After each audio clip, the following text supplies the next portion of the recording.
for coming, but we've got a lot to go through today, and I don't want to keep you too late, so we'll kind of dig in and get going here. So, for those that don't know me,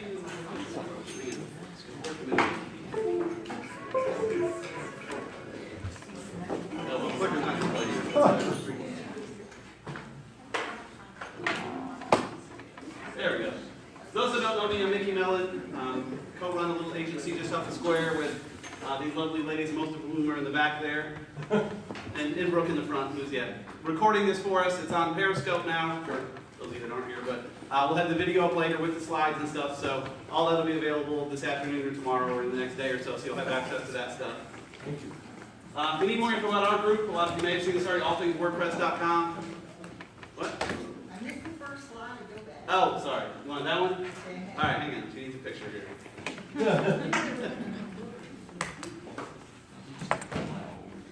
All right, cool. So allthingswordpress.com, lots of info about this group. You can probably find us on the meetup page, but we have a Facebook group that's fairly active, a LinkedIn group and Google Plus community to kind of ask questions between meetups if you get stuck on stuff.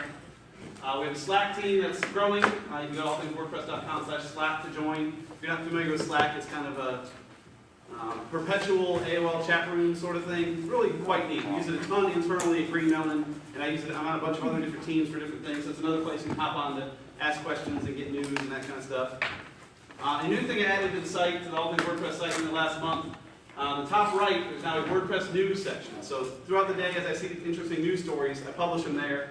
Between 2 or 3 a day, usually, sometimes more, sometimes less.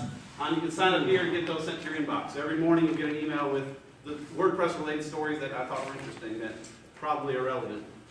They also publish over the Slack channel too. So just a once-a-day email, at most once a day. Some days, if there's nothing interesting, I don't force a post. It's just when I find good stuff. So kind of a neat little feature there. Coming up, Diana and Aaron, neither of whom I think are here today, but they have a developers meetup 1 week from today in this room at this time. Talking about 15 or more things you can easily do without a plugin, meaning that you can write code with it instead. So if you don't like to write code, that may not be a great one for you, but there's always good ways to do things to save a plugin if you are a coder, just to put a couple lines of code in your script to avoid having to load yet another plugin in there. The following Tuesday, August 9th, in the daytime, for the first time ever, Kathy Druin, still at the East Cobb Government Center over on Lower Roswell Road, but now at lunchtime. Tuesday, talking about these guides launching a killer WordPress site, part 1. So, anything you want to add, Kathy? No. Okay, there you go. What time? She's 11:30, and that's on her meetup page, meetup.com/WP Atlanta. You can get that stuff. And then the following week, back on Thursday, so 3 weeks from today, Tom Torrisi, wherever Tom went, right in front here, we'll be talking about smart writing for business websites. Tom has awesome insights on user behavior and how writing affects what they see and using headlines effectively and all that stuff that I'm not great at. So learning from people like him is awesome. So that's on our meetup page. You can get to that. And then the fourth Thursday next month will not be a meetup. Ms. Jenny Munn and I will be doing an all-day SEO boot camp that you can learn more about at that address there. And Jenny, you want to say anything about that? Well, just that. You have a 10-minute limit. No, stop it. I'm not. We talk a lot.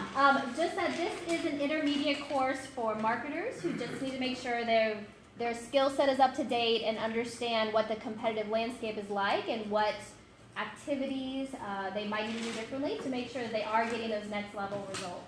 So Mickey and I have taught for a couple years now. He loves teaching with me, and it's going to be great. Yep, it'll be good. So it'll sort of be a follow-up to today almost, in that today I've got 90 minutes, 75 minutes, whatever it is. We'll cram a lot in, but 7 hours will fit a whole lot more in. So throughout today, there'll be areas I'll say, this is a place where we'll go deeper at the boot camp, and you can kind of decide if that makes sense for you or not.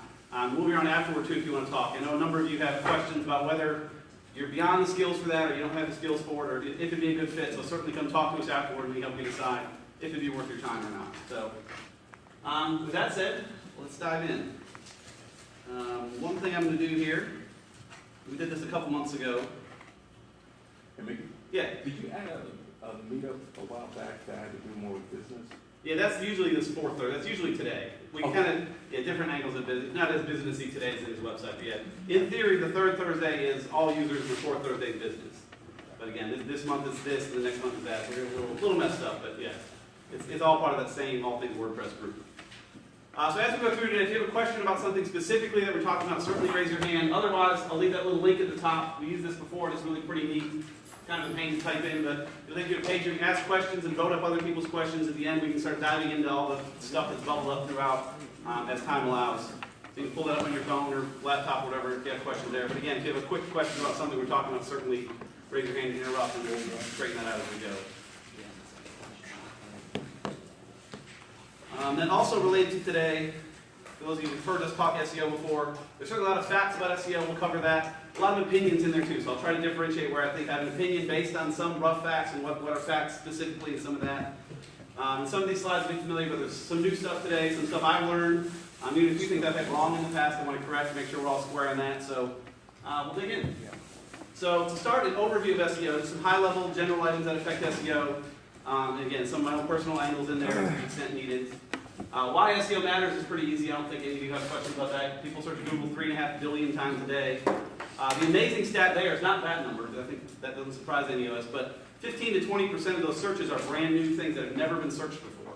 That's like 500 million searches a day for phrases that have never ever been searched, which is just ridiculous to me. But that's why it's important for Google to understand your pages as well as they can, so you get this weird random thing. They say, hey, this is a pretty good fit, so we already know it's close. That's where a lot of this will fit in. 500 million searches a day is nothing to sneeze at, certainly. For those not familiar with how Google works, the very simple way to explain it is Google doesn't search the internet. To throw out some jargon, Google has their spiders, their bots, that go around the internet, they crawl the internet, they kind of go around the internet and index pages on their server. So Google's going around your website to other websites, making copies of everything they can on their server, and then when you run a search, they search on their server and then spit out the results and hope that the live pages still match. That's why Google has spent millions and millions and millions on this, because they have to crawl tons. A good stat I learned, I'm curious to hear guesses. So Google indexes all the pages they can on their servers. How many pages do you think Google has indexed total on their server? Websites or pages? Pages. Documents. Here's some guesses. Trillions. How many trillion? 12 trillion. 12 trillion? No, 12, that's a pretty good guess, really, but no. Ashley? 66 trillion? Oh, no, you were wrong. 64. No, 60. She had that answer memorized. And I tried to throw her off, yeah, but 60 trillion pages. I just thought it was amazing to have that many on their server, so that's kind of remarkable. If you want to understand how they index your site, this is a shot from Google Search Console. A lot of you have that set up. If you don't, we can certainly talk about that after and help you get it going. We'll talk more about it as we get into. This is a chart you'll see to show how many pages are indexed from your site. And you want to see it going kind of like that, getting a little more all the time as you add new pages and posts and all that kind of stuff. If you don't have access to Search Console, or if you want to spy on somebody else's site and see what they've got going, you can search for site, and the site name, and it'll tell you roughly how many pages are in the index. So you can do that for anyone to get an idea of how many pages they have in there. A good way to sort of spy on them.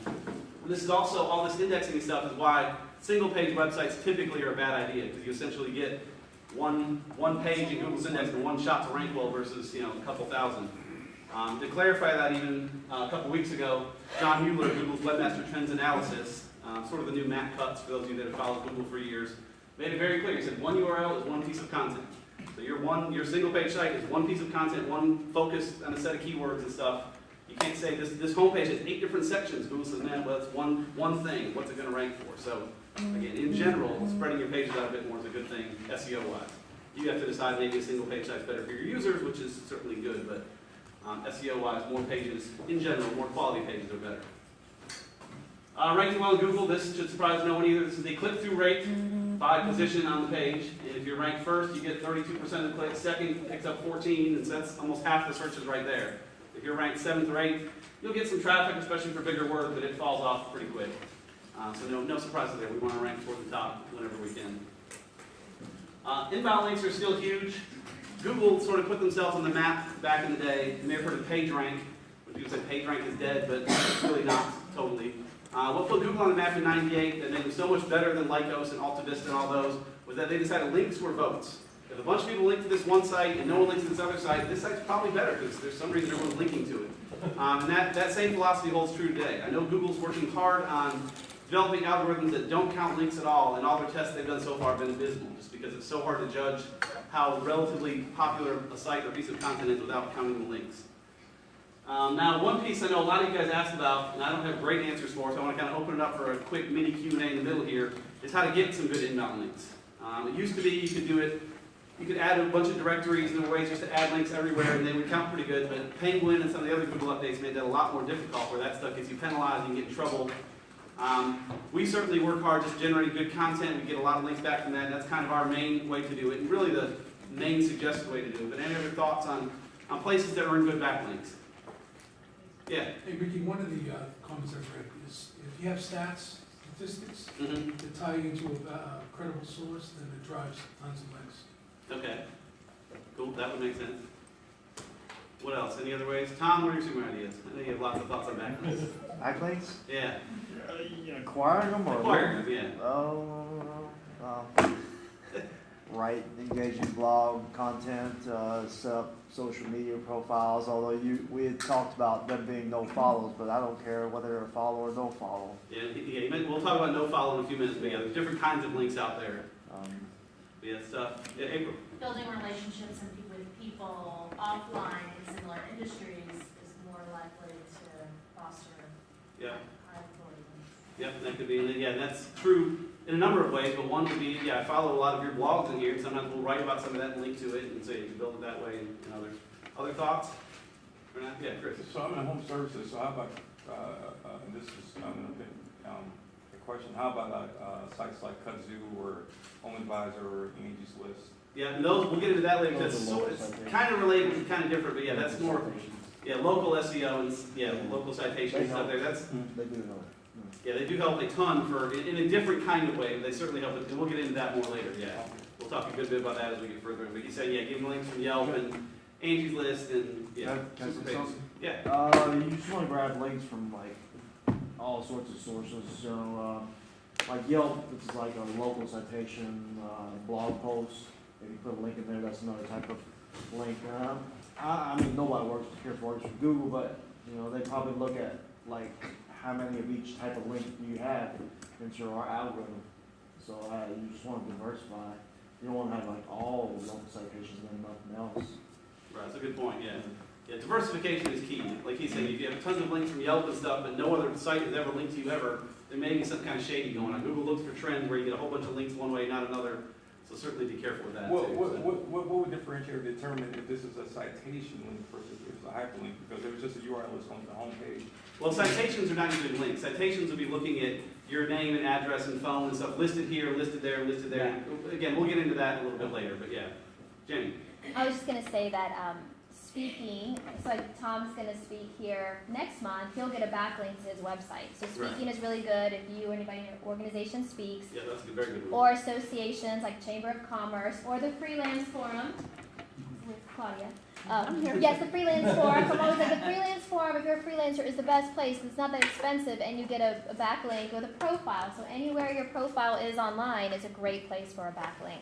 Yeah. So anywhere your community is, if you go to WordCamp, if you go to conferences, you can usually set your schedule and fill out your profile. You always want to fill out your profiles. It includes some of the links in there, yes. Yeah, and guest blog posts. So like Tom, I invited him to guest blog posts, and of course I gave him a backlink, and he does a lot of great guest blogging, and you always make sure you have a hyperlink to your website in your bio. And it's a really easy way. Yeah, so in that case, then Google looks at Jenny's site and said, hey, we know Jenny, she has lots of trust her. She linked to Tom, therefore Tom gets more credibility, he ranks higher than too. And Jenny has good content on her site, it's a win-win all the way around, so. Good stuff there. Related to this, you know, again, people saying PageRank, capital P, capital R, PageRank is dead, because Google used to have a little toolbar, you could see the rankings in Internet Explorer, and they got rid of that. This is still very important, just to drive that home. 2 days ago, Gary Isles from Google was talking about something else which I want to raise as well, but he said 3OX redirects don't lose PageRank anymore, meaning they're still counting PageRank very heavily. The interesting thing to me though, 3OX meaning 301, 302, whatever. A 301 redirect is just kind of this page is no longer here, but now it's over here, redirect, which are very important. Historically, the thought was Google passed about 80% of the PageRank onto the new page to prevent people from doing weird things with it. Now they say they pass 100% of the juice on. So if you change addresses, change pages, if you do a proper redirect, you won't lose any Google credibility there, which is great. You know, you used to only lose a little bit, but hey, every little bit you can get help, and now you apparently keep all of it, because he's a very reputable guy. So that was a little nugget I picked up a couple days ago. That was, I guess they've been doing it that way for about 6 months. That's the first I heard of it. So, Yeah. What's the difference between a proper redirect and an improper redirect? All right, good question. So a proper redirect you won't notice. A 301 redirect, like if you were typing greenmelon.com and spell it the right way, you would get a 301 redirect to our main site before you even knew it. You wouldn't see anything load. An improper one would be saying, hey, this blog post isn't here anymore, but click on this link and you'll go to the new one. It's still a link, you get some credit for it, but Google doesn't see it the same way. Or even the JavaScript redirect where it says, hey, we're going to redirect to the new page in 5, 4, 3, and then it takes you over. It's not the way to do it. 301 is the way to do it. There's good plugins in WordPress to help you do that. Redirection is a good one. We can talk about others, but the main point here is if you do those, if you have those set up, you're getting all your link views passed through, which is great. So another important point, ranking well is page speed. I think you all know that. Google's counting that more and more and more as time goes on. Another reason why single page sites could be detrimental just because they tend to be bigger and slower. The interesting thing I found here, which makes total sense, but it's remarkable how accurate the chart is this company, this was from Backlinko. They did a study on millions and millions of sites in the rankings, looked at the speed at each position in the search results. And you can see the top sites loaded in like 1.9 seconds, and every position was slower and slower, pretty consistently. Now, certainly not for every search. You have different ones in different places, but on average, faster ones were better to a remarkable degree. I mean, that's more of a linear chart than I would have expected to see for that. So, very interesting there. If you want to test your speed, a couple good sites, and again, we'll have these slides up, so write these down if you want, you'll have the slides set in. But Pingdom, tools.pingdom.com does a great job of telling you how fast you are from different places in the world, and they can show you what's slowing you down. And then Google, if you search for Google Pagespeed Insights, it'll show you what your score is on mobile and on desktop, and it'll give you some suggestions on why that's bad. A lot of those suggestions are very technical, gobbledygook kind of stuff, but some may be stuff you can digest, and if nothing else, at least you can get your score, work on things, get your score again, and see how you've improved. So maybe, Yeah, what score are we looking for? What's a good range? it's hard to say. Google's is pretty tough. Their mobile one is pretty severe on how hard they grade. I'd say if you're a 70 or so on mobile in Google's, that'd be better than most. But really, I mean, I hate to put an absolute number on it, because it really can depend on your site. If you're a photographer with lots of big pictures, you're not going to score as well as someone who just has a simple little blog. But the photographer may be doing just fine given all the pictures. But I think in the 80s or so, you're doing pretty well on most, somewhere in there. Yeah, Tom. So if your computer is slow or your internet is slow, does Google calculate differently the page speed, or where's the page speed? Gotcha, good question. So if your computer or internet's slow, how does that play into it? Yeah. For these, it doesn't matter at all. When you go to these sites, they connect to your server directly, not looking at your computer. So the scores they give you are independent of that. Your rankings, for the most part, are independent. Google just wants the fastest ones up first. But Google knows what kind of device you're on. So if they see you're connected to a slow device, they're going to maybe give sites that are a little bit faster to help you out. And so if your site's a little slower, you may get swapped out for someone that's on a slow connection. Your competitor may get thrown in the results when you normally do because they're faster. But they haven't said a lot about that, but there's some speculation. Travis Smith and I were talking a couple weeks ago. He's a very techy developer. He does a lot of that kind of stuff. He works with the Weather Channel now. Just when people load devices, you can see what kind of device they have, what kind of network they're on, and they feed a different version of their page to users based on that. So presumably Google knows all this too, I'm sure, and delivers different results. Again, that's opinion. There's certainly no fact there, but it certainly seems logical, and a lot of SEOs are kind of inferring what may be going on. Speeding up your site, we'll talk about a few ways to do that. Caching plugins you hear about a lot, that's often a good way to do it. Not always, we don't always put caching plugins on sites because they can cause some issues and make things a little more tricky, but if we need to get things a little faster and we're just not happy with it, there's some good plugins that are free or cheap. Rocket often comes ahead as the fastest in tests, and that's the one we like.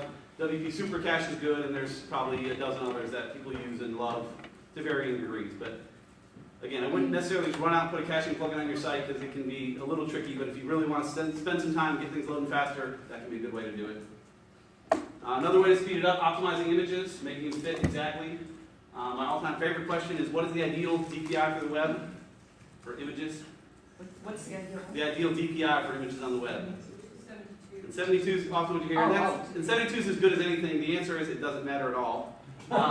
We have a blog post on our site. This kind of wrecked my brain for a while as I was trying to figure it out. But you can find this on our site somewhere. Search for DPI or something on our site. These are 4 images we have posted.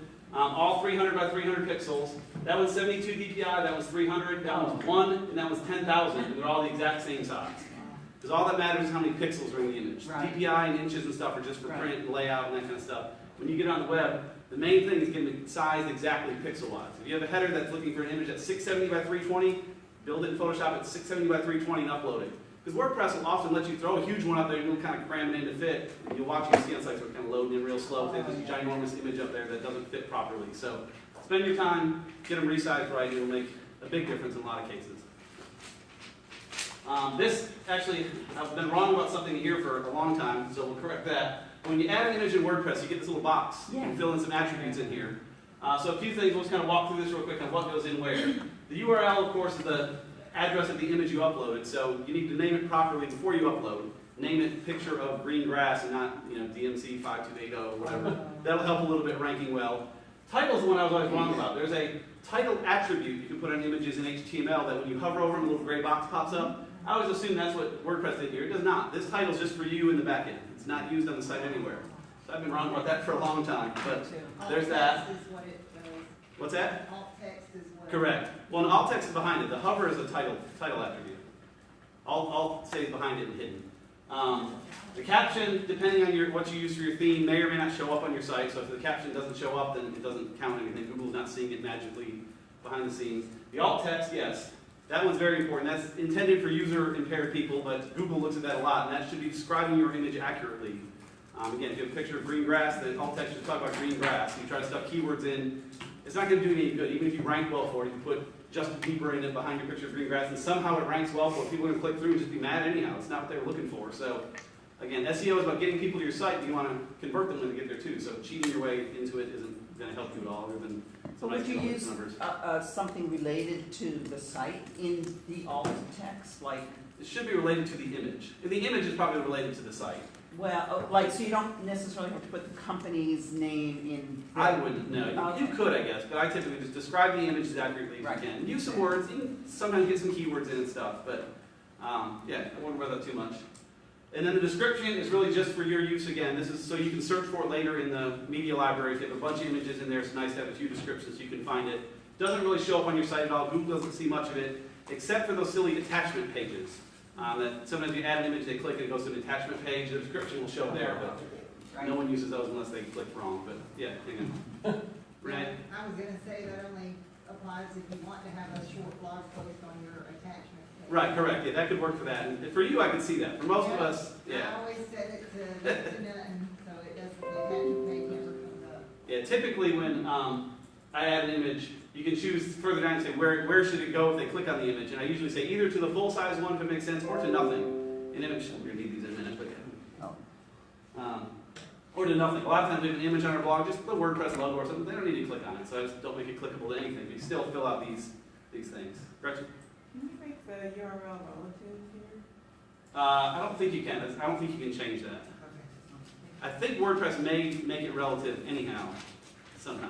But yeah, the way it handles media library is kind of weird. Val? Did you say, confirm for me, you said that Google does not look at the title?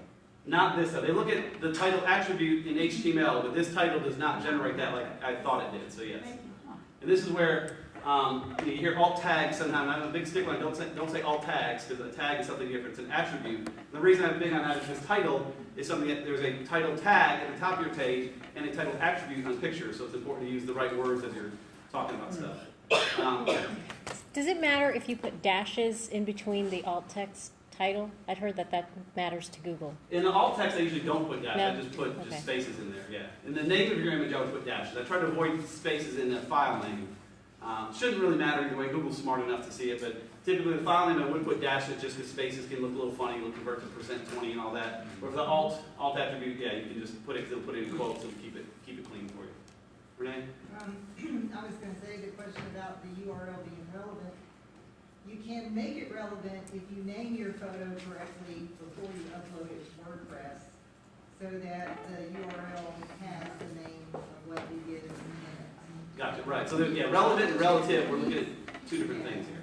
Yeah, chocolate chip cookies, it would be whatever, chocolate dash chip dash cookies. Right.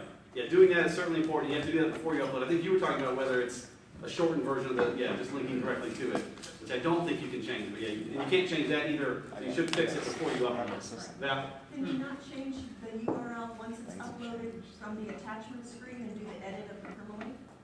Well, you can make it a relative URL, yes, not to change the name of the file, of course. Though. Yeah, not the name of the file, but you could change. You could change it, make it shorter there, but I don't see much advantage there other In than, case you needed to. in case you needed to, you could. Yeah, once you add it, you can change the code however you want it. Someone, yeah, Chris. Yeah, I got a two-part question. One, I was asked when I was just doing something on, with, Yoast, it asked for, alt meta keywords. Okay. Is that in there? The meta keywords have never existed. We'll actually talk about that in a second, so yeah. We have a slide for that. What's your second part? And two, back to the image thing, I was sleeping on a competitor site and I used a little SEO keyword tool or something like that. And I noticed they counted a bunch of keywords on his homepage Mm-hmm. that I did not see him. But what he did was like, again, with his images, he had like 50 keywords assigned to his images on there. Right. And is that what you're saying to the other young lady, that kind of helped him? Well, not if you have that many in there. Google's going to say I mean, that. I'm just, Yeah. like 15, 20. But people can't overdo it. You will see people that have 50. Google says, wow, that's stupid. I don't know what they're doing. But you can put some in. But again, make them still relevant to the image. It works. You know, yeah. It works. That works. Tom. I was gonna give y'all some logical ways that you can use alt text, like, for example, if you're using, I don't know if your site has like a portfolio, or like you got before and after pictures, you could probably talk about, mention the service provided, and then you can mention the city provided. So, because people search for services and city, state name. Like, I did like a plastic surgeon site that gets like around 10,000 visits per month. And what he has is a bunch of like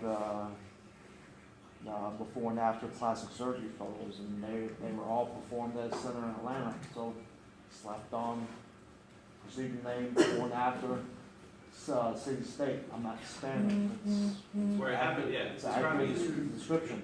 Boom. And you apply that to the picture itself, the file name. of the picture. Yeah, so don't be lazy on this alt text right here. It's pretty important. I think it's important. So, could you give an example, like how did you title that? Oh, like let's say I'm Or doing before and after? I would type in like the procedure was Brazilian butt lift. Okay. I type in Brazilian butt lift. Parentheses before and after performed in Atlanta, Georgia, plastic surgeon facility. And that'd be the title of the file. That Or- would. Well, you know what? If you can actually get the title. You only need 2 words in the title, but I did. I went like Brazilian butt lift. Yeah. And Atlanta GA with hyphens in between. Mm-hmm. So yeah, you can do that, and like if, because you don't want them all to have the same name, so I would just separate them with numbers like hyphen 001, 002, 003. Okay. And then the next month, if you forget the number, it starts over again because it's a new month when WordPress saves it. It goes in a different folder. Yeah. And WordPress will append a number to the end if it's the same as something else automatically. Something to think about that with also is when you're alt text, if you want to be very specific with that, you want to make sure that it's not super long because that's an accessibility issue. Yeah. And that's something that Google's also looking at more and more is your site accessible, and if it's too super long, so you gotta, do like Tom said, be real succinct. Yeah, and I don't remember what the limit is. I think it's around a tweet. I think 140 or so is about where you want to end up. And even that may be too much, but yeah.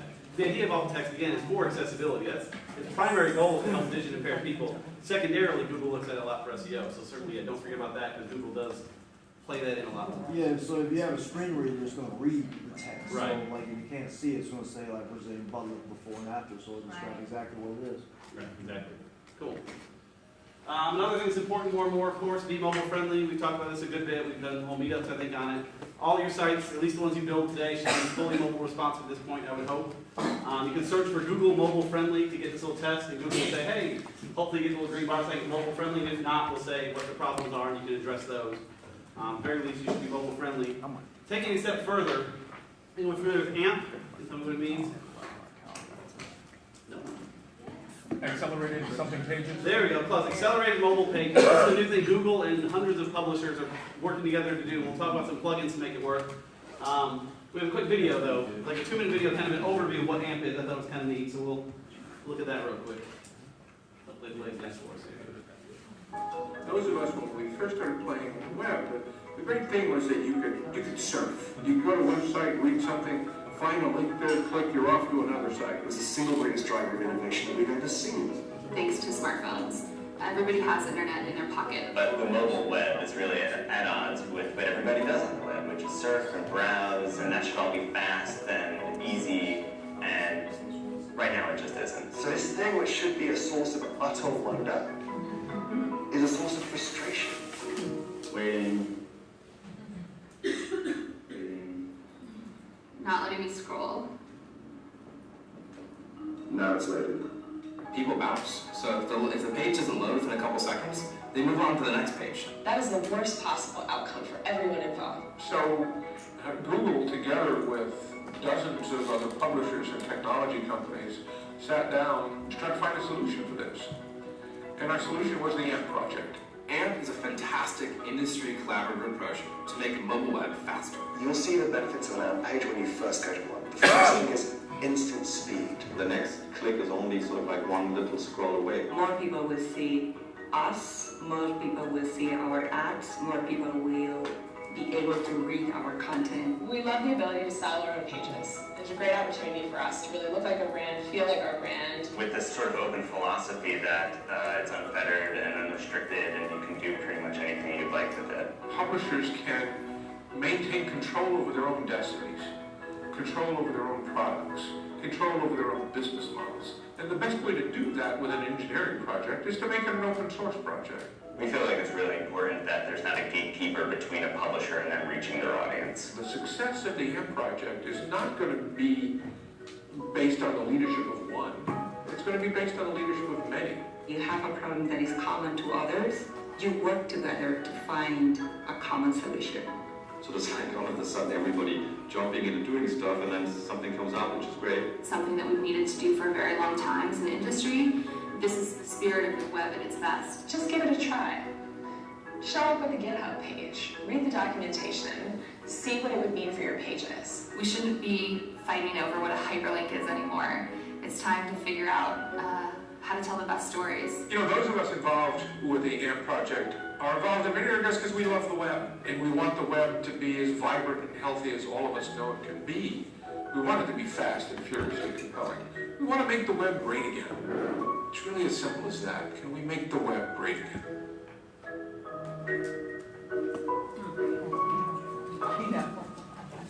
So yeah, so she talked about going to the GitHub page and doing some of that, and certainly you could dig into that, but because WordPress is one of the folks behind this, there are of course plugins and stuff to make it somewhat automatic for you. Come on in. Yeah, the plugins don't automatic, so yeah. So, you know. There we go.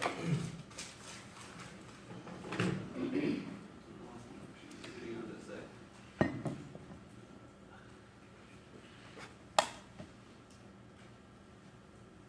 Totally lost some of my stuff. All right.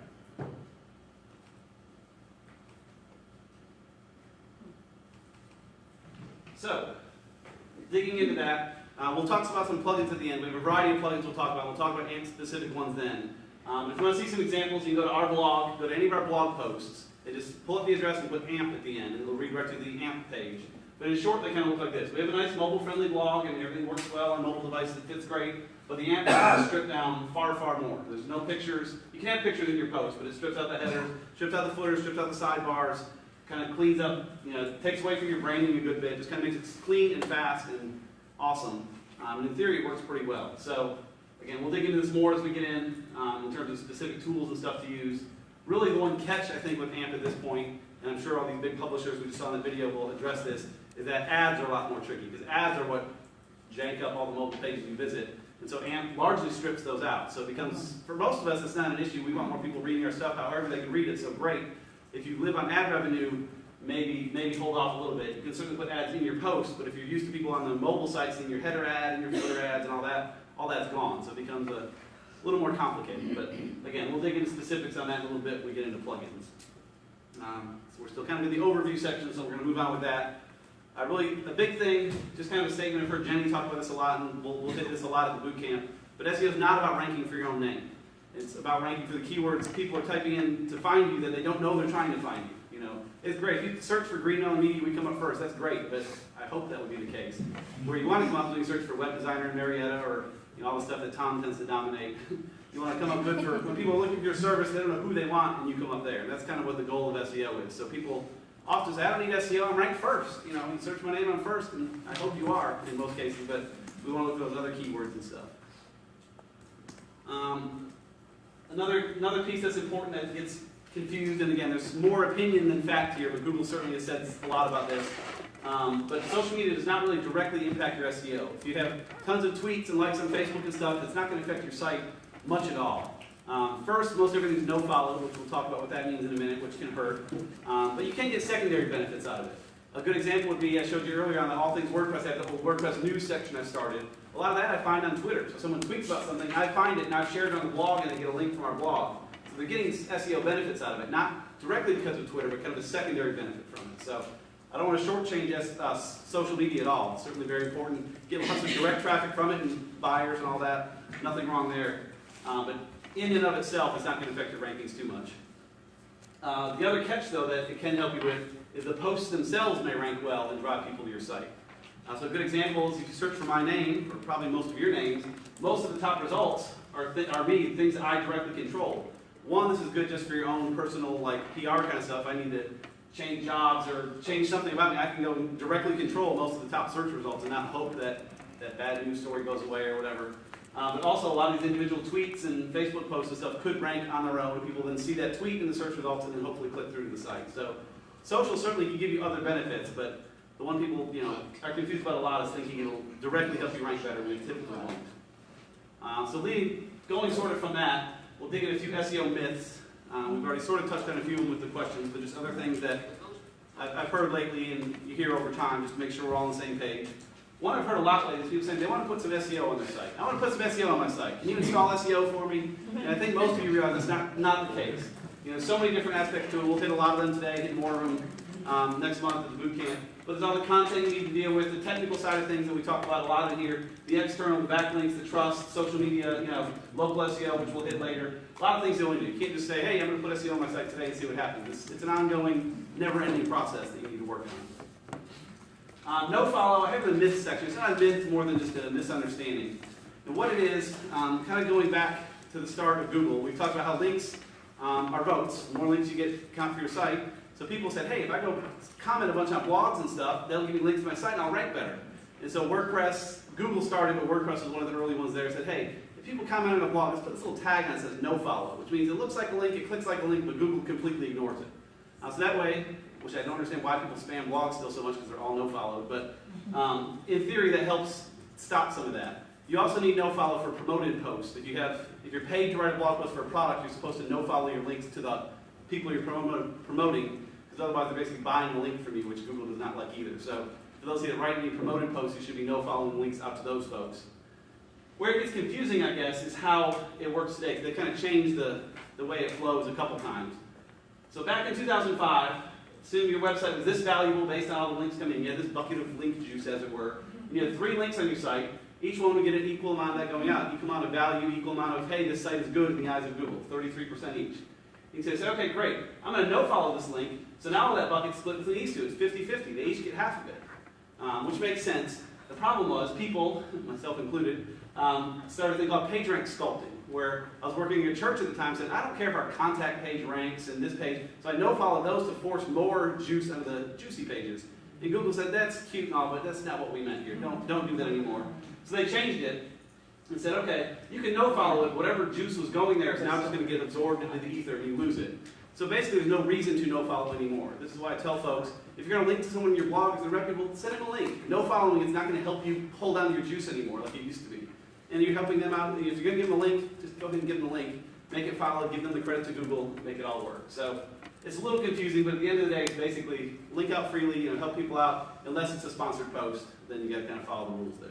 I have a question about Sure. this no follow. So when I'm working on a site that isn't launched yet, let's say it's not even on the URL that it's supposed to be on, should I make sure everything is no follow? No, because there's another thing called no index, which we won't really cover today. But that's saying, Google, when you get on this page, don't index it. And in WordPress, it's one sneaky little checkbox into the general settings that says, discourage search engines from indexing this site. You can check that box, and Google will vanish. And they will vanish and not come back until you tell them to. We see people, gosh, probably monthly. I was working with our Where my daughter takes ballet, they said they've had multiple people come in and try to help with their site, and there's not ranking anywhere since they built a new site 2 years ago, and everyone says, give them more time, Google will come back. Yeah, they had that little box checked. So, I mean, I helped them. I spent 2 minutes helping them. Their traffic's gone up like tenfold just from the 2 little visits they got. I mean, it's crazy though. It's a very little link. But yes, on development, we always check that box, and then on launch, we have it very clearly in our launch checklist to double and triple check that to make sure it's unchecked again. Because Google and Bing and any reputable search engine will stop you there. So you can have normal followed links and do everything the normal way. Just say Google, just ignore us for now. So good question though. Is there a way in WordPress to no follow just or no index specific pages? Yes, good question. So with Yoast SEO, we'll talk about it a bit later. Yeah, there's an option in Yoast. It's like under one of the, it's kind of, they made a mess of their interface, but it's in there somewhere. You can say, how should this page, is it normally indexed or make it no index? And so we do that some, a lot of times on our thank you pages for filling out a form. So we can track those in analytics and say, how many times do people land on a thank you page? And if they landed there, they must have filled out a form, so we can track some of that stuff. We don't want someone somehow just finding the thank you page. So we go into those and say, no index these thank you pages to make sure they never show up in search results. So that way if someone does get to it, we can be quite sure they filled out a form to get them there, and then we can look at how they got to the form, what search words they used, and all that fun stuff. So yeah, Yoast SEO will do that. I'm sure other plugins will as well, but yeah, no index specific pages. Another myth, and this is 30% opinion, 70% fact, somewhere in there, is you hear about the duplicate content penalty. And my thought is there is no penalty for duplicate content. People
You're right, I totally forgot to put it in the title, and I probably should. And it's good just to give a quick once over and see if there's any like oh duh moments that it helps you find. So yeah, good call there. Cool. Another myth. I hear this one a lot. That Google keeps changing the rules. Really, they haven't changed the rules much at all since '98. They changed once, really. I think making mobile-friendly sites count more is a rule change, I would say, that didn't matter then. Everything else has just been getting better at enforcing them. They pull out their billy club and knock down the spammers is all they do. The people you hear complaining that Google changed the rules are the ones where Google says, hey, don't buy links, and then they buy 10,000 links for $39.95, and it works, they rank well, and then the Penguin update comes out and they lose rank and say, oh, Google changed the rules again. And no, they didn't. It's the same rules, you just got caught now. And so, all these updates that Google brings out, the Penguin update you've heard about maybe was for people having shady links out there from places. The Panda update was from thin content, people having duplicate content, just bad content. All these updates are just fixing things that should have been fixed before. If you have a good site, you win every time. I mean, it's beautiful. Google has a big update that everyone's screaming about. All of our clients kind of tick up a little bit because a bunch of spammers just disappeared from the site. So Google's not changing the rules. They're not planning to change the rules, but they're just getting better and better at enforcing, which is good for any of us that follow the rules. Again, mobile being the exception, but that's a pretty logical rule change as it were there. I guess maybe speed you could throw in there too. They've never thought about speed much before either, and that's kind of a new rule as it were. But the basic rules are the same as they were when they launched 18 years ago. Do you think that AMP will have any effect on rankings? I mean, it's got an effect on usability, but... Yeah, AMP will be interesting. We'll talk a bit more about that later. I think it will in cases. So I'm not quite sure. I'm showing you ways to do it because why not get your pages indexed as AMP? You know, it's only going to help, especially with all those behind it. It's not helping organic rankings yet, but I think it could, especially on mobile users. If they search for something, your page has a result for it that's AMP ready on a mobile phone, say, well, great, here's the answer they want. You know, I think it will help over time, but Google says it's not helping yet. They haven't turned it on, but we'll see. So it's worth looking at. But that's, yeah, again, taking the mobile friendliness a step further there. You know, we'll talk about plugins and stuff for that shortly. So local SEO, the next part. This is a pretty short section. This could be either very simple or can get very complex. We're going to go with the simple, and I'll tell you how to do the complex on your own. We mentioned it briefly with Chris a little while ago there. 75% of local SEO is giving your name, address, and phone accurate everywhere. The NAP, your name, address, and phone, like exactly accurate. Like if I say ST here and I say street somewhere else, that's not the same.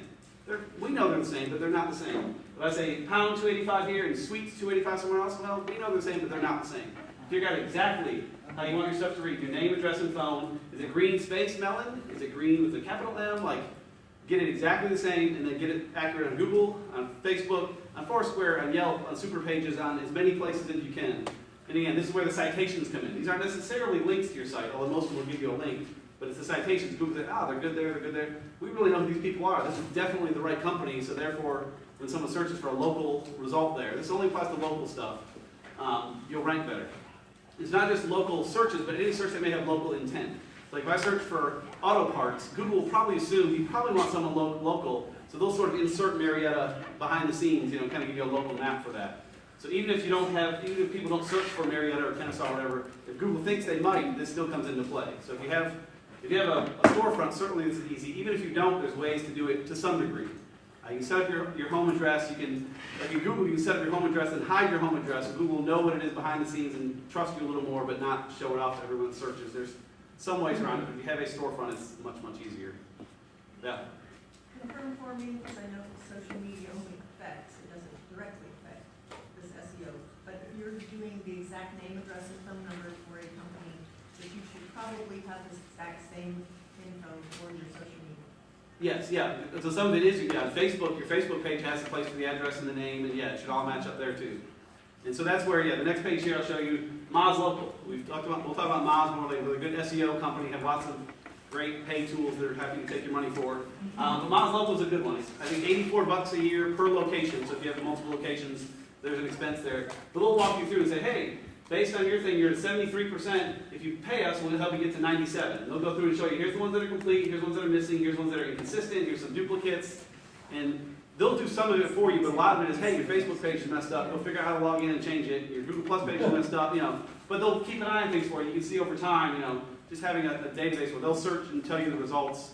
If it's worth $84, it's not a bad way to do it, but you can fire up a spreadsheet too. Just, make a list of them and kind of work your way through. What if you're e-commerce only and you don't have a storefront or location? Then it probably won't really apply. I wouldn't worry about this part too much. I'd worry more about just the regular organic kind of stuff. Jenny, you agree? I do. I mean, if someone Googled your name, it might be nice to see, the profile on the right, but it won't be as relevant. Yeah, I can't think of a way to really make it work, so yeah. Well, actually, no, I do have an example. So I'm working with a wheelchair manufacturer, and even though it's a national keyword, wheelchairs for sale, Google keeps showing local results. So it's trying to localize some searches more and more, so it might not show up because they're in Ohio, but that area. Right. So I don't know. I think Google is trying to localize more. It would be tough too if you don't have a storefront. It makes it difficult to do some of this too. So yeah. Chris, if you were a local e-commerce site and you only sold your products locally, you definitely want to use the exact same techniques. Well, yeah, correct. Yeah, if you only service locally, then yes, that becomes a different kind of question. I got a brother in Maryland, and he was having a little issue. He worked for the State Department, and the little part-time gig that he's doing, he sells guns online. And he does well there in the Maryland, D.C. area, but he really wanted to get into like the Bible Belt, like, the Virginias, the Georgias, and then get out west. And he was trying to figure out how could he get ranked there competitively, but and I said, well, let me check some folks here in Atlanta, but it looked like, it was like a $15,000, $20,000 figure. I'm like, you're really gonna have to treat it like a business if you really want to get that type of reach, out there. So is that more accurate? Is he gonna have to really? It's gonna be tough because it's gonna be hard to unseat local gun shops if you're someone that's far away just trying to pretend to. It's without having a local presence, it's gonna be difficult. Yeah, so he didn't even have a brick and mortar. He was doing most of the stuff was like online, and was mainly by delivery. But I was like, it's gonna take some coin. Yeah, it's gonna take some work. That's where just become more and more of an authority in general. Getting more and more backlinks coming in, more and more content has become more of a global or a national presence. But it's a big step to get that powerful in Google, where you show up for local result, for local biased results in other places. But that's about the only way. I mean, again, you can write pages on your site that talk about Atlanta and, again, make it unique for every place. And you'll get a little bit of love that way, but it's tough when there's, I don't know how many Atlanta gun shops there are, but there's probably hundreds of them that all have an easy leg up on you just because they have a local presence and have all this stuff going with them. Yeah, it's a challenge. Yeah.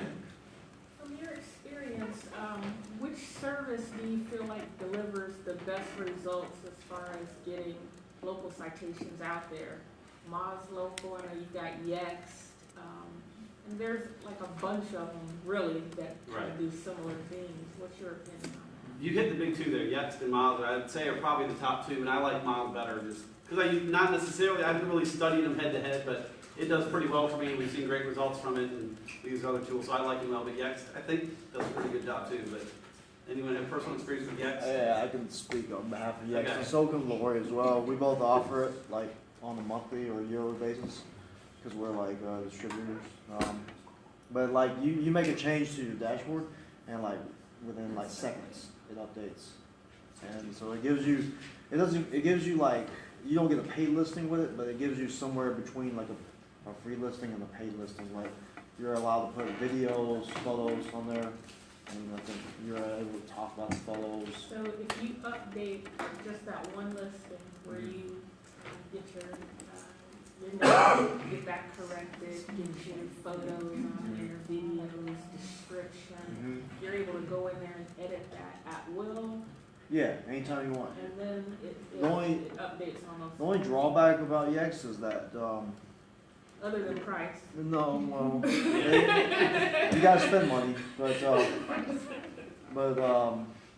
if the only problem with Yext and Moz is that your descriptions are the same on all of them. And when I started doing these local citations, I used to like write a unique description for every single one of them. And I don't know how duplicate content figures into that, but I just decided to try Yext anyways. I was at number 2 for Atlanta web design, and I got it. I got to number 1 for about 5 seconds, and I got bumped back down. But I mean, it's worked for clients.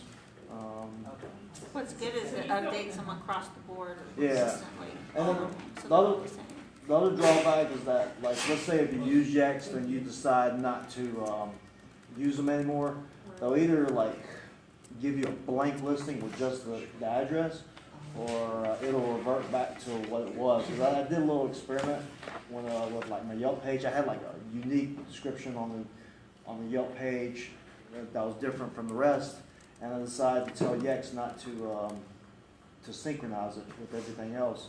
And all of a sudden, boom, it took everything off. I was like, whoa. Right, and that's what I found that, like with Yex, and I think Moz does the same thing where if you end your subscription, it reverts back to the way that the listings were before you subscribe. I don't think Moz does. Well, I've heard Moz does. I'm Maybe I'm not wrong. sure. I don't think they do, but yeah, I want to look into it. That's, What you can do to safeguard yourself is that while Yex is going on, you can manually submit to these directories and claim your own profile. Some of them are making it really difficult. though. yeah, unless you're in Yex. They really are. Yeah, because they have agreements with them. They have agreements with Yex.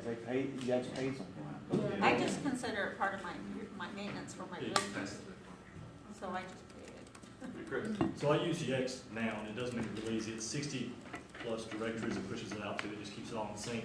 My question's about Moz Local. You mentioned that it does some of that, but I don't want to go touch 60 directories every time I use a change. That's the whole reason I use it. Right. So does Moz Local do that? I think Yex does more automatically. Moz I like better the way it helps you deal with it. And again, you can do a little more hands-on the way Tom was talking about it. I think Yex is more automatic for better and worse. And that's why I'm pretty sure Moz does not take things away when you're gone. So it's kind of guiding you through getting things fixed up. It auto-submits to some. When you take it away, I don't think it kills everything. Whereas Yex, again, has those deals with all the directories. They push it right out and then pull it right back. I was told that it doesn't take it away, but it won't suppress any duplicates or Gotcha, monitor okay. it anymore. That would make sense, yeah. I wouldn't expect to do anything for it anymore if I stopped paying, so yeah, that would certainly make sense. So yes, we've got 15 minutes left, a couple more sections to hit here. So tools first, we have tools, then we'll hit plugins in a separate one. So this is just external tools and some we've already kind of hit. Google Analytics, I assume most of you use Google Analytics. If not, you really probably should because it's free and does a lot for you. We'll dig into this a lot in the boot camp. You can spend hours and hours in this by itself. We'll hit a couple quick thoughts. One, if you've not used analytics much, this is kind of the text you'll see all through as you run different reports, these phrases. Sessions used to be called visits and made more sense, but if you see sessions, that's just how many people visited the site. Users is how many different people visited the site. So 115,000 people came to this site. Some of them came an additional 30,000 times in total. How many pages did people look at as page views? That's an important one. How many pages did people look at? Pages per session is just very simply page divided by session. So a bigger number there is better. People stick around with more pages. That one's really pretty low on this site. Session duration, how long people stay on the site, which is a bit of a guess on Google's part. You're not actually on a website when you pull it up. For the most part, you kind of just suck it down to your computer, look at it, so they don't really know if you're there or not. Google's pretty good though with guessing that. Bounce rate is a big one. That's percentage of users that hit your website, however they land on it, look at that one page and leave. They bounce off your site. Lower is almost always better there as well.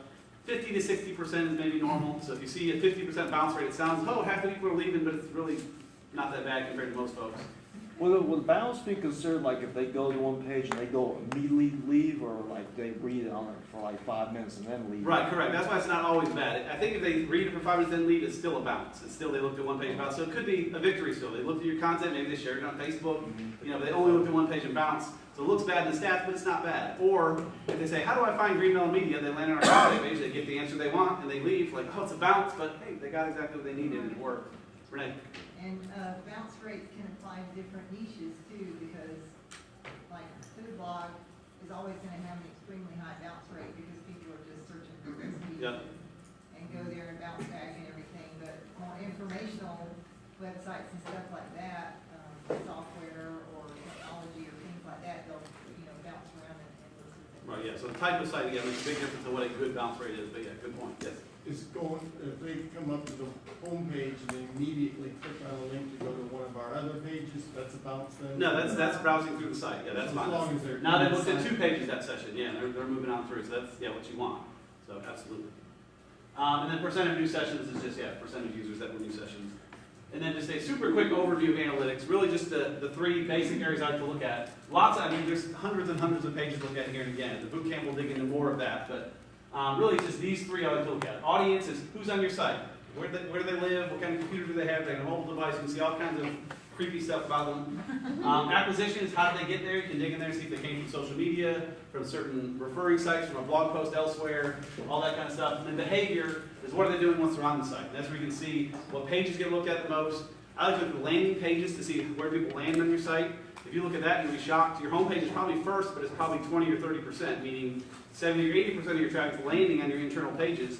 So hopefully they're well written and you have good navigation stuff to help, introduce them to the site and guide them around. Like, people don't all come through the homepage, and in fact, most don't. So, but again, if you go into behavior, look at landing pages, you can see for sure. And maybe in your case, I'm wrong. It all depends on the industry. Again, I bet in Renee's case, it's probably 90% that don't come through the homepage, if not higher, because they go to those recipes. The better you rank in Google, the more you'll see that too, which is fine. You want those individual posts and pages to rank well, and people go straight for those. So, not a bad thing by any means, but just be aware of it when you're designing your site. That you want to keep in mind that people aren't all going to go through and read your nice homepage. They're just going to land directly on that blog post, and hopefully they can understand through the header where to go and see what's going on. A quick note in here, when you look at acquisition, if you look at referrals, you're going to say, wow, all these sites are linking to me. I'm great. This traffic monetizer sent me 4,500 visits. They must love me. You've probably seen a lot of these. 4 webmasters, web monetizer, $100 SEO, all just garbage. And they screw up your analytics, and they're a big pain in the butt. But there are ways to block them and get them out of there. So 2 tools you need can pretty much take that to zero, get all that stuff out. Getting rid of the old ones that are in there is a different question. Just to stop them from today going forward, it'll make your traffic kind of nosedive, but really it's just showing you what it was all along. It's not really nosediving. 2 things. So we have a plugin we wrote called GM Blocked Bots. There's 2 kinds of bots that do this. This is just, there's no key to traffic monitoring. This is computers pretending to go there with the idea being, hey, this is interesting. I'm going to go type it in and go there, and then they can sell you their product. That's all they're trying to do there. So it's bots doing it. So we're going to block these bots 2 different ways. So one, our plugin, GM Blocked Bots, will block any that come to the site. Some will actually click on your site, and say they came from this address. They'll fake it, but they'll say they came from there, and then that way it goes in your analytics. This will block all those guys. The new ones are even sneakier. They're called ghost referrals, where they don't come to your site at all. They just take a chunk of analytic code that has the number, and they just kind of cycle through the number and just hit it over and over. Hey, this is this site. And so there's nothing to block on your site. They're just hitting your analytics account directly. So we have a long blog post about how to block those with some filters in Google Analytics. It takes a few minutes to set up, and then that'll filter all that stuff out. So if you're filtering the ghosts and blocking the normal ones, then your analytics will be much, much more valuable because it'll be a lot more accurate. Why do they do that? Again, because they want to show up here when you look at your stats and say, oh, traffic monetized. They said last time, I'm going to go click on traffic monetized and see what's going on. And they figure if they get 1,000 webmasters to do that, 10 of them might buy their product. And they can just sit, they have a computer in the corner doing this all day and pick up sales from their shady product. Yeah, also affect pay-per-click? What's that? Wouldn't that also affect pay-per-click?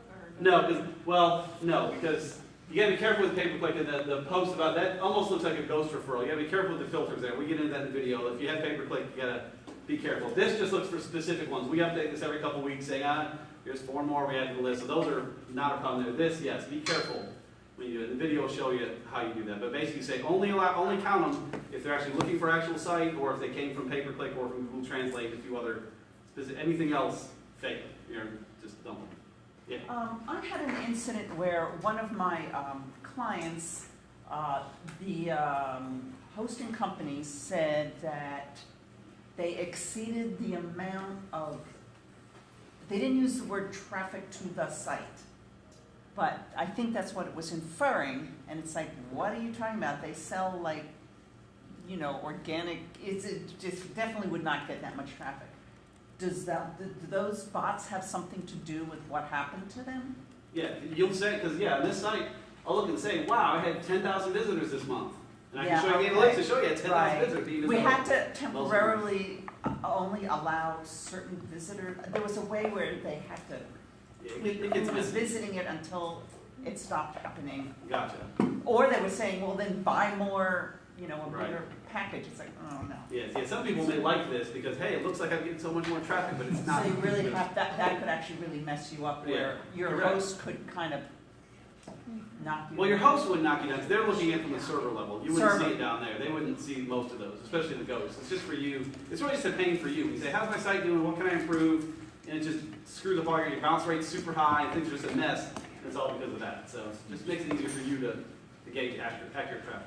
One point of clarification is that, so this screws up your analytics and makes it hard to see what's really happening and what you want to see, but Google kind of knows what's going on as well, so they overlook that. It's kind of like everybody's getting screwed over for the same for the most part. Right. So they don't, this is always part of that. Right, but this analytics doesn't affect rankings per se. Like people that click through your site, they could see it as a bad backlink, like it was, Right, but it's not, the backlink's not actually out there. They don't see what's happening here. There's no backlink out there for them to think is bad because it's not really a link anywhere. It's just all fake. It's all, So it doesn't affect your SEO at all, it just affects how you can judge what's going on, which, you know. What about the traffic that's, the hidden traffic, the unknown, that Google changed, I can't think of the terminology, but it's a hidden thing? Right, there's that unknown tree. Yeah, Google's hiding more and more stuff. It's usually legit. It's often direct traffic, just, from, I don't really have a good answer. It's usually a pretty small amount, so I don't worry about that too much. There's ways to filter that out if you want to. Okay. I think she's talking about the channels, direct traffic Oh, channel. gotcha, okay. Are you like with referral, social, organic? Are you talking about Direct? indirect? Well, the mystery stuff, the unknown Yeah. thing. Well, an unknown keyword. You talking about the keywords? It's- Not set or direct? I think direct. So there's a few things. So if you're looking at all the ways people came to your site, they came from organic search, from social media, and some say direct. And that's usually people that type it, in theory, it's people that type in your address and came to it. It's that, but it also could be people from your MailChimp campaign or other things that can't track quite right. So just, if Google doesn't know, it throws them in direct. But there's also if you go to the, under acquisition, you can look at the keywords people typed in to get to your site, which used to be a beautiful report, and now like 94% of that is not set. Which is basically Google saying yes. That's good. Those are all legit, theoretically. It's Google just not telling you what they are.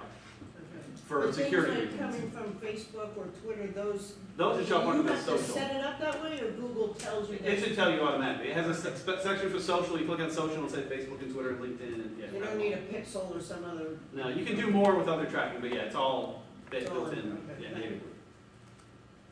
So again, we'll have the slides up if you want to get those. Google Data Studio is something new that's kind of cool. I'm not quite sure what to make of it yet, but it's kind of neat. But it's free live interactive dashboards that tie into Google Analytics. So if you search for Google Data Studio, you can build a page about like this.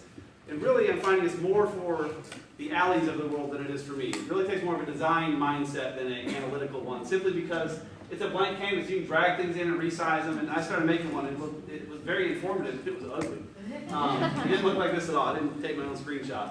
But it's cool because you can then share a link to your client or your friends, wherever they can click through. As they hover on this, it'll pop up the numbers, and they can change the time period at the top, and kind of their own little analytics dashboard, just showing the pieces you want to show them. So really neat. I'm just not quite sure, at least for us, where it fits in. I'm not sure why we'd use it. It's really neat, and I appreciate it. But there's something there, maybe. So it could be kind of cool, maybe just for your own site. Build a little one, just kind of keep it up on a monitor on the side, and refresh periodically and see what's going on. Just for the metrics you care about, so you have to click around a bunch of different pages. So kind of cool. Google Data Studio. You can Google that and find it. And I believe it's totally free. You can pull in your analytics account and pull in all the stuff you want, build multiple dashboards, and very cool. If you think of something neat to do with it, post on the Facebook group or something. Let us know, because I'm curious. There seems like there's a good use for it. I just don't have one. The Google Search Console, we talked about a bit. It used to be called Google Webmaster Tools until about a year ago. Hopefully most of you have this set up. Another free thing from Google. This, it's kind of hard to explain what it is. The best analogy I have is Google Analytics is living inside your house. Google Search Console is sitting in a van on the street, pretending they don't have a guy inside. Just kind of saying, from back here, here's what I see. It looks like a delivery's coming. It looks like it might rain, so hopefully their signals hold up. Just kind of seeing from outside what's going on, but pretending they don't know really what's going on. And it's kind of the same thing here. Analytics is in your site, tracking everything going on. Google Search Console saying, hey, looks like you might have some spam over there, and just kind of from above. You don't even have to have analytics. They can just kind of see what's going on. There's some neat things with it. Sue? Yeah, just real quick, I just did this Google My Business thing. Okay. And it turns out that my business was not verified, it was not accurate on Google. Okay. So you can actually go on, there's a page that says, I want to verify my business. You give them all their info. They literally send you a postcard. Yeah. They mail you a postcard with a code, that's several numbers. Yep. And then you go in and put your numbers in, and then I guess that makes you like official on Google. I did not know this, so for anybody who's wondering, like maybe their business. Right, and that's kind of for the Google Plus, Google Local, Google My Business, all that mess they have. That kind of fits in there, I just think, and I have to tell you, I'm a little uneasy because my Google location is my home. I don't love having to share that, but do you think there might be a way to have Google hide your? Yeah, there's a checkbox in there that says, don't show my actual location, just show my area. Oh, you can do that? Yeah, somewhere. They changed the layout. People come to your location for business, it says something like that. Yeah. Right, yeah. Okay, I'll look for that setting.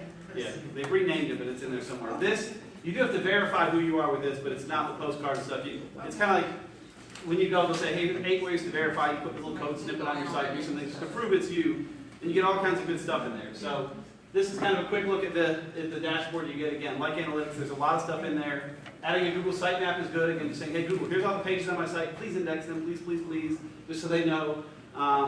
You can get crawling errors. You can see if they have issues.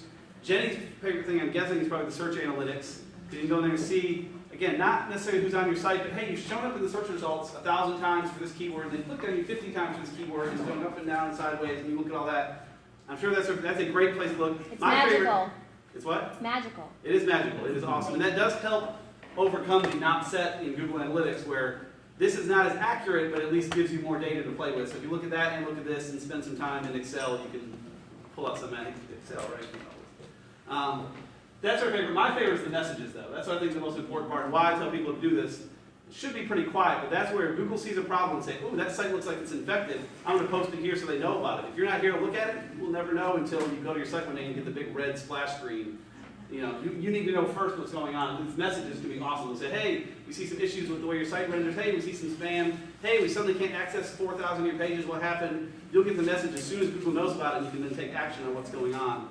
And it should be rare that you see those, but you know, I get those probably, gosh, we have 150 sites or something in there that keep an eye on. I probably get a message a day, just, and mostly it's little stuff, you know, you have some software forwards or whatever, but at least I know what's going on and keep track of it. And before they say, hey, my analytics fell off a cliff, you know, I know way before that happens, I can fix it before it becomes an issue. I was just going to say, and this is where Google tells you if you ever got penalized.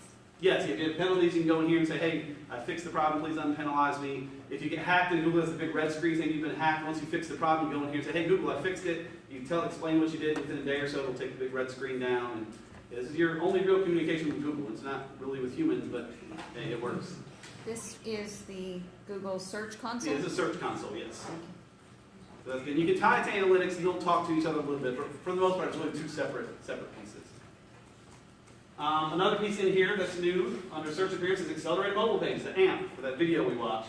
This will show you how your indexing is doing on AMP. Because again, if you go to our site, we have, gosh, I don't know, 4,000 blog posts. You can put /AMP at the end of them. They're all AMP ready, but they're not all indexed as AMP yet. So I can go in here and see how Google's doing. And I can say, hey, 279 are indexed as AMP and 6 have errors.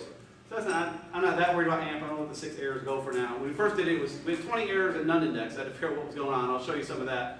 Now it's going pretty good, and I see the blue line climbing on this horribly done chart. It's actually showing, the blue line is showing I have 279, and the red line on the same chart is showing I have 6, but they cross over each other. It's just, yeah, don't do charts like that. That's just a bad chart. But I can look at the top, and I do want to see that blue line hopefully continue to climb as they index more and more of our pages for AMP and see what's going on. Again, AMP's not a big deal yet. I don't think you all need to run out and do it right away, but it's easy to do, get it indexed, and later in the year it may make a difference for you. So, you know, I want to try to keep you on the front edge a little bit here. You said there's a plugin for? Yeah, we're going to hit that in just a minute. Yeah, there's one plugin for it, and then a few you should use to help it work a little better and have fewer errors. Yeah, we'll hit that in just a sec. I know we're at 1 o'clock here, but we're almost done. Other tools, I'm going to go pretty quick here because I know some of you probably need to leave. So Moz, we talked about Moz.com. You can monitor 5 different sites and I think 300 total keywords for $99 a month. So they're fairly expensive, but they do a great job. They're considered largely the best for this, although there's certainly other very good ones. Positionally is one that I do like. We used it for a while. We just switched over to Moz. Similar in a lot of ways, not as much in terms of keyword tracking and some of that. But it's $15 a month for 10 sites instead of $99 for 5. So it's a whole lot cheaper and does a pretty good job. So they're worth checking out. There are good folks there. I've had a few support issues. They were phenomenal. They did a good job. Rating tools we talked about before. Weaker on keyword tracking stuff, but we love them a lot. They're $99 a month for essentially unlimited sites. And the neat thing there is they don't have to be sites you own. So if a client or a potential client reaches us and says, hey, we want to talk to you next week about our site, I'll throw them in Raven and let us start running reports and analytics. And I can say, hey, all right, here's how things look for you now. You've got some errors, we've got this. And I can already dig in with stuff without needing analytics or any direct access to their site. And I can put in, it doesn't matter how many sites I put in. You know, Moz is limited to 5, Positionally to a few more. I've got hundreds in here from, because why worry about deleting them? You can do an old client's area and you can still check them out from time to time. So some neat tools there. There's others. I would ask for other thoughts, but again, I want to get some of you all out of here if you need to leave shortly. So plugins, I want to hit quick, and this is our last section. So PushPress we talked about before. This is for hub support on your site, which you don't need to know what that is, but basically pushes your content out. As soon as you hit publish, it goes to Google and a few others. The advantage there is it theoretically helps with the duplicate content issues. As soon as you hit publish, Google knows about it within seconds, And so they see yours first, they index yours first, hopefully, and then as others bubble up later in the day and weeks, Google theoretically says, hey, this is from a legitimate site, we know we saw it there first, they're probably the winners, so here, these guys are all copies, let's make them go away. Versus you publishing a post, and spammers picking you up at the same time Google does, then Google's not sure maybe who the winner is. Take tiny plugins, free, I throw it on every site, just why not? All-in-one SEO I mentioned just because a lot of folks still use that. I think most of us use Yoast anymore. There's certainly some others, but all-in-one is a good one. Don't need to use both. I pick one or the other. Yoast we'll talk about a lot at the boot camp, I'm sure. It's a great SEO plugin that, again, can let you specify the meta descriptions and no index individual pages and some of the things we've talked about. They have a premium version that really doesn't offer a lot. It's good if you use it a lot. It's a nice upgrade, but the free version does tons. It's well worth using. The AMP plugin from Automatic. So if you go to wordpress.org/plugin/AMP, this is the plugin that will create those AMP pages for you. And again, this plugin is written by Automatic, who is the company behind WordPress.com. So I mean, it's not some schmo making AMP plugin. It's the guys doing it, which is worth something. I mean, a lot of schmoes make great plugins. I would jump on that if Automatic makes it, you've got something good. By default, it will only AMP your posts, not your pages. And I think there's ways you can change the code to do everything. I think that's kind of the philosophy behind AMP, though, is for news and topical stuff, not for every little page being amped. So by default, that's what it does. It does a good job. Again, I installed it and waited a couple days and went to Google Search Console and said, we have 20 errors and no indexed AMP pages. The issue is AMP needs a featured image for every post. It needs a couple things for every post that we don't, at least on some of the sites, we don't always have. So you can use, I'm going to go in a different order, a plugin called Glue for Yoast SEO and AMP. That uses Yoast SEO and AMP and kind of does some stuff in between. Among other things, you can go into this plugin and say, hey, here's my default image to use. If there's a post you're trying to show to AMP, there's not one, use this one so it doesn't have errors every time. You can set some defaults in there that will fix most all the errors you'll get in AMP. And again, I have 6 in there still that I'm not that worried about. So Glue, this is another free plugin from our friends at Yoast, so they do a good job there. And then related is Google Analytics by Monster Insights. That used to be Google Analytics by Yoast. They sold it 6 months ago or whatever, so it's named funny now. But it's the same analytics plugin a lot of people have used. We typically didn't use analytics plugins just because I like to use fewer plugins on a site and I'd rather hard code the analytics stuff in. But this will add analytics to your AMP pages as well, which again, if I put it in the footer of my theme, it's on every page, but AMP doesn't look at my footer. It builds its own little look. And so it wouldn't have analytics and it just gets weird trying to do that. So if you have this plugin installed, it takes care of it for you. When you load up Yoast, you have to load that up as a separate This is a separate plugin. Yoast does not do analytics, right? So you load AMP, load Yoast, load AMP, load Google Insights, and then load Glue. So it's getting to be a lot of plugins. Again, I'm all about fewer plugins is better, and I've just said, hey, you load all 4 of these together. So I don't love that, but it does work pretty well together. What does this Glue do again? It lets you set defaults, images, and a few other things for your AMP pages, so they don't have errors. Otherwise, you'll get a bunch of you'll see in this page, you'll say all this red line, just all you get is errors, because we can't figure out what's going on. I think one of our clients, we had like 2 index pages and 27 errors or something, because they didn't have featured images everywhere, because they don't need them the way their site was laid out. It wasn't a problem before. So now we're going to make sure we always do featured images, but also we can say, hey, Glue, just use this and any of the ones that have a hole there. And that way, it'll turn more like this. So we have a few with invalid use of AMP tag, prohibited HTML, but 6 out of 285 totals. That's default images set for blog post pages for AMP. For AMP, correct. Okay, but it doesn't change the actual image that's on. Correct. You'll never see anything unless you go to the AMP page, correct. Okay. It doesn't do anything default there. So that is it. So you have Yoast SEO, and then the AMP plugin, and then the Google Analytics from Monster Insights, and then Glue for Yoast. And we'll have all these slides up later so you can check that stuff out. Any other thoughts? Y'all are welcome to stick around if you have further questions. I assume you need to go. Frank? Shouldn't a SSL certificate ranking as well? Yeah, SSL is another one we could have gone into. This is where it gets tough trying to do this presentation. There's so many more we could have done. But yeah, if you have HTTPS, you have SSL on your site, that makes, what we tell, little to some difference maybe in your rankings, but probably will affect more and more. So even if you don't have e-commerce or anything, getting SSL, Google looks at that now, and yeah, that'll affect increasingly in the future. So. I have a really stupid question. How can you tell if a website is SEO'd or not? That's kind of what we said. You can't. I mean, what is SEO? I mean, every website has a title tag, so it's got something there. Okay, I mean, I've done right clicks and some you'll see meta and it has, Yeah, if they have meta keywords, again, if you see meta keywords, that means someone tried to do some SEO on the site. Yeah. that failed. But I mean, yeah, there's not a way to see, it's not an analog, or not a digital question, it's not a yes or no. I mean, every site has some degree of good SEO on it, you know, from 0 to 100, so. Okay, so aside from putting like keywords and blog posts and in your titles and whatnot, how else, what's a simple, non-techie person like me, how would I do that? Yeah, I mean, it's just a lot of the stuff we talk about, that is finding the right keywords, getting the keywords in there, and then getting Google to trust you more with backlinks and citations, and making sure you're mobile friendly, make sure you load fast, just every little piece counts for that much more, and they kind of stack up and make a big difference the more you have in there, so. I think you could just hire somebody. Yeah. And there you go.